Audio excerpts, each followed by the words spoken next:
Stop worrying about tomorrow. And it's stealing your peace.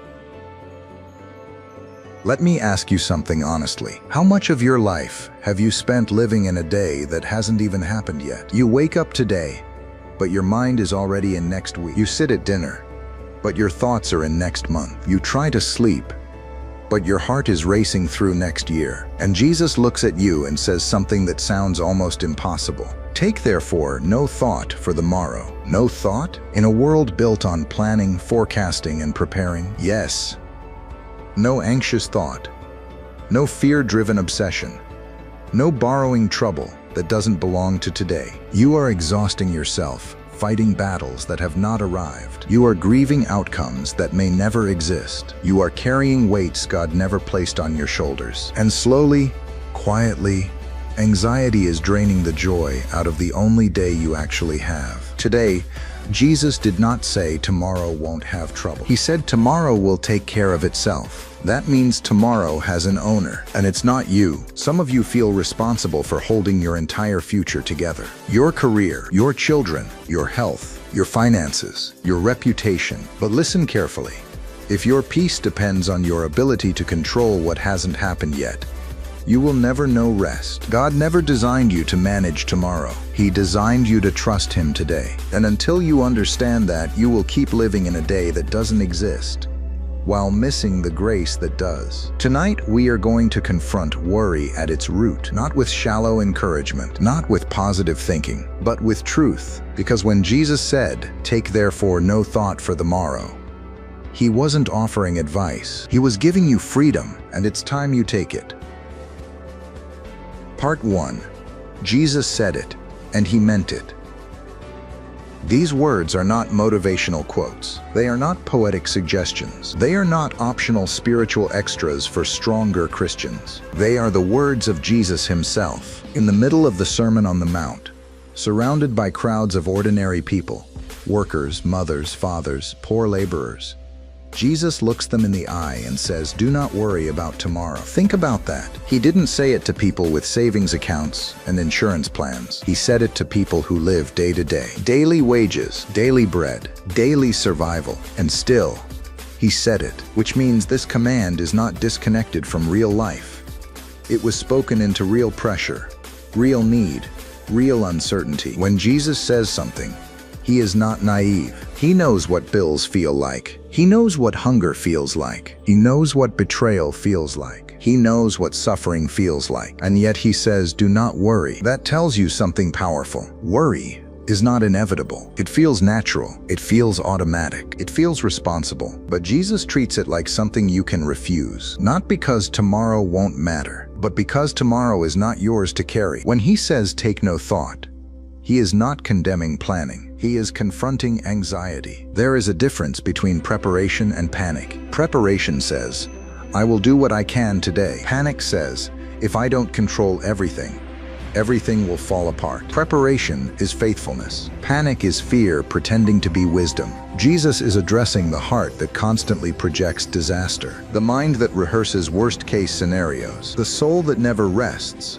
because it is always bracing for impact. He is not minimizing your future. He is magnifying your Father. Right before this command, He talks about birds that don't store in barns, yet are fed. He talks about flowers that don't spin fabric, yet are clothed in beauty. And then He says something that should shake you. Are you not much more valuable than they? That is the foundation, not denial of problems, not ignorance of responsibility, but confidence in the Father. If you belong to God, tomorrow does not belong to chaos. It belongs to Him. And when Jesus says, "Do not worry," He is not placing pressure on you. He is lifting pressure off of you. You were never meant to be your own provider. You were never meant to be your own protector. You were never meant to be the architect of your entire future. You have a Father, and if He holds tomorrow, then you don't have to. Jesus said it, and He meant it. The question is, will you believe Him?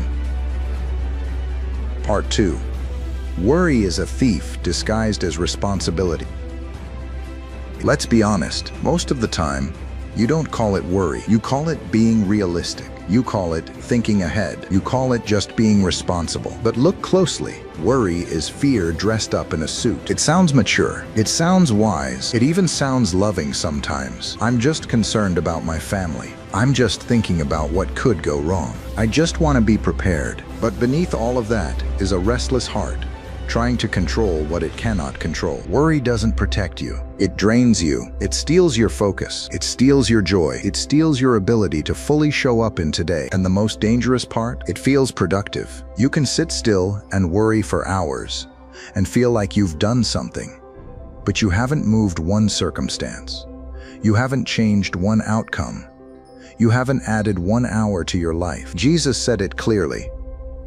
Which of you by worrying can add a single hour to his life? The answer? None of you. Worry promises control but delivers exhaustion. It promises safety but produces sleepless nights. It whispers, if you think about it enough, you'll prevent it. But that's not faith. That's fear trying to run your future. You weren't designed to mentally rehearse disaster every day. You weren't created to live in constant anticipation of loss. Worry convinces you that if you don't carry tomorrow in your head, it will fall apart. But here's the truth.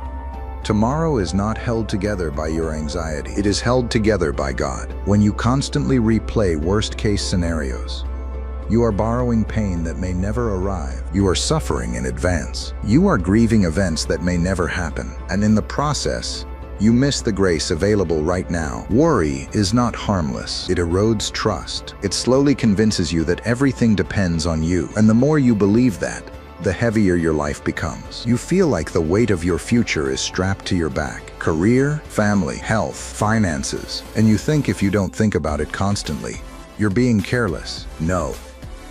Wedawon Harket. Faith is not carelessness. Faith is confidence in the Father. Responsibility means doing what you can today. Worry means trying to control what only God can handle tomorrow. And those are not the same thing. Stop calling anxiety wisdom. Stop baptizing fear with spiritual language. Worry is a thief, and it has been robbing you long enough. Part 3. Tomorrow is not your assignment. You have an assignment, but it's not tomorrow. It's today. Jesus said something radical. Sufficient unto the day is the evil thereof. In other words, today has enough on its own. You don't need to import extra trouble from the future. God gives daily bread, not monthly anxiety, not yearly guarantees. Daily bread. Think about how Israel survived in the wilderness. When God sent manna from heaven, it came one day at a time. If they tried to store more than they were told, it spoiled. Why? Because God was teaching them dependence. One day at a time. You keep asking God for answers about 5 years from now. He keeps giving you strength for today. You keep demanding clarity about next season. He keeps providing light for this step. Psalm 119 says, "Your word is a lamp to my feet and a light to my path." A lamp doesn't illuminate the entire highway. It shows the next few steps. That's how faith works. You don't need to see the entire future. You need to obey in the present, but your mind keeps running ahead. What if I fail? What if it collapses? What if I'm not ready? Listen carefully. Tomorrow is not your assignment. Obedience today is. Faithfulness today is. Trust today is. You are not responsible for solving problems that haven't arrived. You are responsible for responding to what God has placed in front of you right now. When you live in tomorrow, you neglect today. You rush conversations. You overlook moments. You miss divine appointments because you're mentally somewhere else. But God meets you in the present. His grace is not preloaded for 10 years in advance. It is released as you walk. If you try to live ahead of Him, you will feel anxious. If you lag behind Him in fear, you will feel stuck. But when you walk with Him, step by step, peace follows. You don't need the strength for next year. You need the strength for today. And the good news? He already promised that. His mercies are new every morning. That means tomorrow's mercy will arrive tomorrow. You don't need it yet. Stop trying to carry what God hasn't given you. Tomorrow is in His hands. Today is in yours. And if you are faithful today, He will take care of tomorrow. Part 4. The Father who feeds birds and clothes flowers. Look at what Jesus points to when He talks about worry. Not stock markets, not armies, not kings, birds, flowers. That's intentional. He says, look at the birds of the air. They do not sow or reap or store away in barns, and yet your heavenly Father feeds them. Think about that. Birds don't have savings accounts. They don't forecast the weather. They don't secure long-term contracts. Yet every morning they wake up, and there is provision, not because they earned it, because God sustains it. Then Jesus says, consider the lilies of the field, wildflowers. They don't manufacture beauty. They don't stress about appearance. They don't strive to impress. Yet Solomon, in all his glory, was not dressed like one of them. And then Jesus asks you something that should stop your anxiety in its tracks. Are you not much more valuable than they? You are not a bird. You are not a flower. You are a child. Birds have a creator. You have a father. There is a difference. Creation is sustained. Children are cared for. When you worry constantly about tomorrow, you are living like an orphan, like no one is watching, like no one is responsible, like everything depends on you. But Jesus keeps using that word, Father. Your heavenly Father knows that you need these things. He knows before you ask, before you panic, before you lose sleep. He knows. The problem is not that God is unaware. The problem is that you are unconvinced. You believe He can feed birds. You struggle to believe He will handle your future. You believe He clothes flowers. You struggle to believe He will provide for your life. Why? Because you measure God's faithfulness by your circumstances instead of by His character. Birds don't wake up doubting. Flowers don't bloom in fear. They simply exist within the order God established. And Jesus is inviting you into that same rest. Not laziness, not passivity, but confidence. You work, you plan, you obey, but you do it with peace, because the one who feeds birds and clothes flowers is not less attentive to you. He is more. You are not forgotten in the crowd. You are not invisible in the system. You are seen. You are known. You are valued. And if your Father governs the details of nature, He is not overwhelmed by the details of your life. So stop living like provision depends on your panic. Your Father feeds. Your Father clothes. Your Father knows. And He has never missed a day. Part 5. When worry becomes a form of unbelief.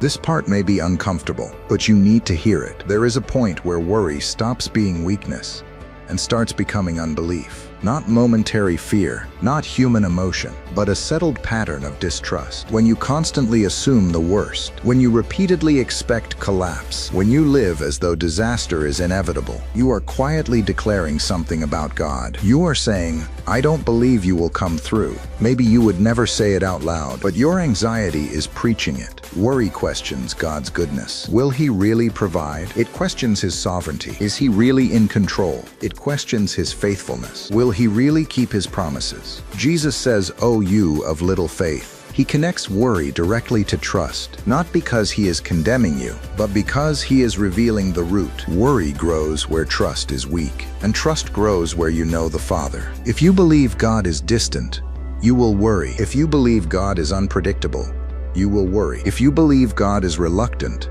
you will worry. But if you know Him as faithful, truly faithful, something changes. You stop assuming tomorrow will destroy you. You stop bracing for catastrophe. You stop acting like God is unreliable. Listen carefully. Faith is not pretending problems don't exist. Faith is believing God exists within them. Worry says, what if everything falls apart? Faith says, even if it does, God will hold me. Worry says, what if I lose it all? Faith says, God remains. Worry magnifies uncertainty. Faith magnifies God, and you cannot magnify both at the same time. Every time you rehearse fear, you strengthen it. Every time you rehearse God's promises, you strengthen trust. This is not about shaming yourself for feeling anxious. It's about recognizing what you are feeding. Are you feeding fear, or are you feeding faith? Tomorrow will always contain unknowns, but unknown does not mean uncontrolled. God is not pacing heaven, anxious about your future. He is seated, calm. When obi a jiwa da porsiat tospor. Sovereign, if heaven is not panicking, why are you? You say you trust Him. Now let your mind follow your confession, because the more you know Him, the less you will fear tomorrow. And the less you fear tomorrow, the freer you will live today. Part 6. Seek first the kingdom, the divine reordering. Here is the turning point. Jesus does not just say, stop worrying. He gives you something else to focus on. Seek first the kingdom of God and his righteousness, and all these things shall be added to you. Notice the order. First the kingdom, then the provision. First alignment, then addition. Your anxiety often comes from reversed priorities. You seek security first. You seek comfort first. You seek answers first. You seek guarantees first. And when those don't come fast enough, panic fills the space. But Jesus says, reorder your pursuit. Seek the king before you seek control. Seek righteousness before you seek reassurance. Seek obedience before you seek outcomes. This is not spiritual language. This is strategy. When your heart is fixed on the kingdom, your fear shrinks. When your mission becomes honoring God today, your obsession with tomorrow fades, because you are no longer trying to manage the entire future. You are trying to be faithful right now. The kingdom mindset changes everything. Instead of asking, what if I lose? You ask, how can I obey? Instead of asking, what will happen next year? You ask, what does God want from me today? Instead of asking, how do I secure my life? You ask, how do I surrender my life? And something powerful happens. Peace enters where pressure used to live. Because when you seek first the kingdom, you step into divine order. God never asked you to chase provision. He asked you to chase him. Provision follows pursuit, not panic. When you put God first, you are declaring something with your life. My future is not my God. My Father is. And that changes how you wake up. You stop starting your day scanning for threats. You start your day asking for alignment. Lord, where do you want me? Lord, what pleases you? Lord, how can I reflect you today? When that becomes your focus, worry loses oxygen, because your life is no longer built around securing yourself. It is built around serving him. And here's the promise. All these things shall be added to you. Not maybe, not hopefully, shall. God is not blind to your needs. He is waiting for your priorities. When the kingdom comes first, tomorrow stops dominating your thoughts. Because you know this simple truth. If you honor the king today, he will handle tomorrow. Part 7. Daily trust in a world of uncertainty. Let's talk about reality. We live in uncertain times. Economies shift. Health fails. People disappoint. Plans collapse. And you feel it. The world tells you to brace yourself, to prepare for disaster, to expect instability. But Jesus never promised a predictable world. He promised his presence. Peace does not come from certainty. It comes from trust. Daily trust. Not once a year. Not once a month. Daily. Every morning you wake up, you have a choice. You can check the news and let fear set the tone. Or you can check your heart and let faith lead. Trust is not a feeling. It is a decision. You decide to believe that God is steady when everything else shakes. You decide to believe that he sees what you cannot see. You decide to believe that even if outcomes change, his character does not. This is how you live free in uncertainty, not by controlling variables, but by anchoring yourself to something unchanging. God does not promise that tomorrow will look like you expect. He promises that he will be there. I will never leave you nor forsake you.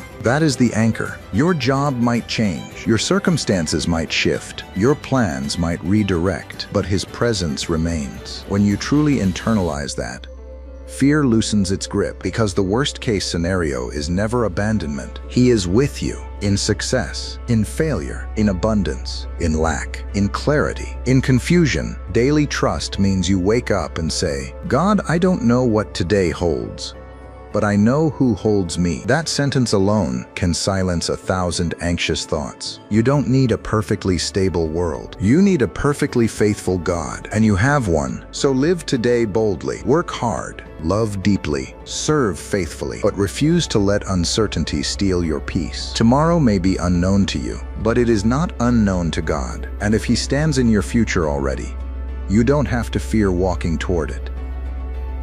Part 8. Living free. What happens when you release tomorrow? Imagine waking up without that tightness in your chest. Imagine going through your day without the constant background noise of what if. Imagine lying down at night and actually resting. That is what happens when you release tomorrow. Not when your life becomes perfect, but when your trust becomes real, when you truly hand tomorrow to God. Something shifts inside you. You stop scanning for danger. You stop assuming disaster. You stop bracing for impact. You begin to live fully present Lemmifer, available. Worry keeps you half alive, always distracted, always tense, always preparing for a storm that may never come. But when you release tomorrow, you step into freedom. You laugh more freely. You listen more deeply. You love more intentionally, because your mind is not chained to imaginary futures. You are here, now, and that is where God's grace flows. When you release tomorrow, you also become stronger, because strength does not come from rehearsing fear. It comes from repeated trust. Every time you choose to say, "God, I trust you with this," you build spiritual muscle. Every time anxiety rises and you answer it with truth, you grow. Freedom is not passive. It is practiced. You will feel the urge to worry again. You will feel the pull of control. But now you recognize it, and you answer it differently. Instead of spiraling,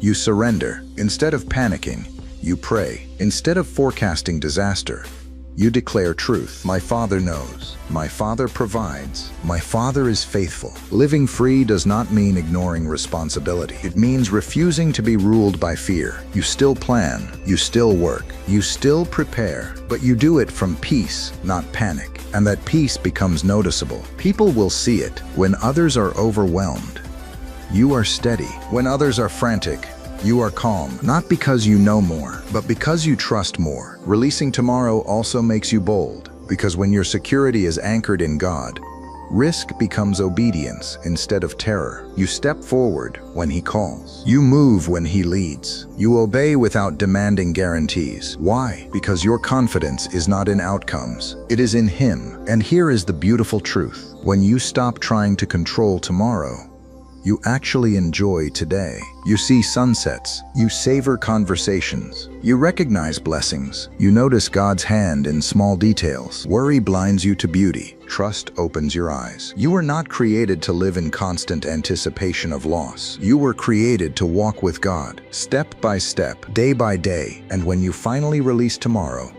you discover something powerful. You were never holding it together anyway. He was, and He still is. Conclusion: tomorrow belongs to God, and you belong to Him.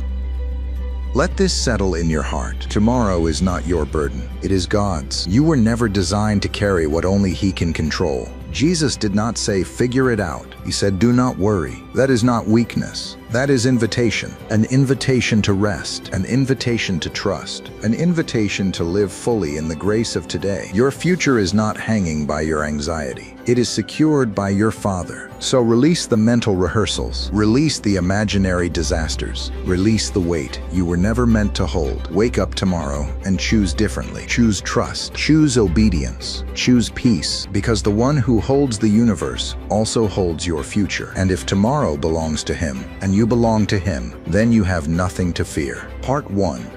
Jesus said it, and He meant it. These words are not motivational quotes. They are not poetic suggestions. They are not optional spiritual extras for stronger Christians. They are the words of Jesus Himself. In the middle of the Sermon on the Mount, surrounded by crowds of ordinary people, workers, mothers, fathers, poor laborers, Jesus looks them in the eye and says, "Do not worry about tomorrow." Think about that. He didn't say it to people with savings accounts and insurance plans. He said it to people who live day to day, daily wages, daily bread, daily survival. And still, He said it, which means this command is not disconnected from real life.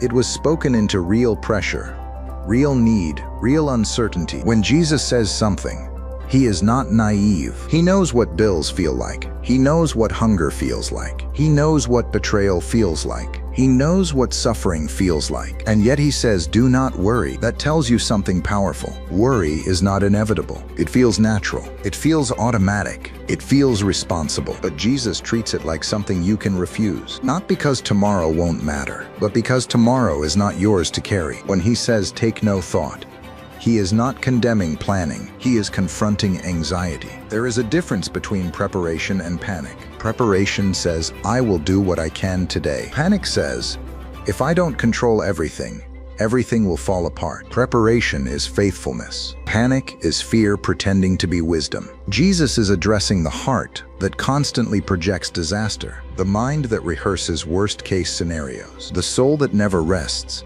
because it is always bracing for impact. He is not minimizing your future. He is magnifying your Father. Right before this command, he talks about birds that don't store in barns, yet are fed. He talks about flowers that don't spin fabric, yet are clothed in beauty. And then he says something that should shake you. Are you not much more valuable than they? That is the foundation, not denial of problems, not ignorance of responsibility, but confidence in the Father. If you belong to God, tomorrow does not belong to chaos. It belongs to Him. And when Jesus says, "Do not worry," He is not placing pressure on you. He is lifting pressure off of you. You were never meant to be your own provider. You were never meant to be your own protector. You were never meant to be the architect of your entire future. You have a Father, and if He holds tomorrow, then you don't have to. Jesus said it, and He meant it. The question is, will you believe Him?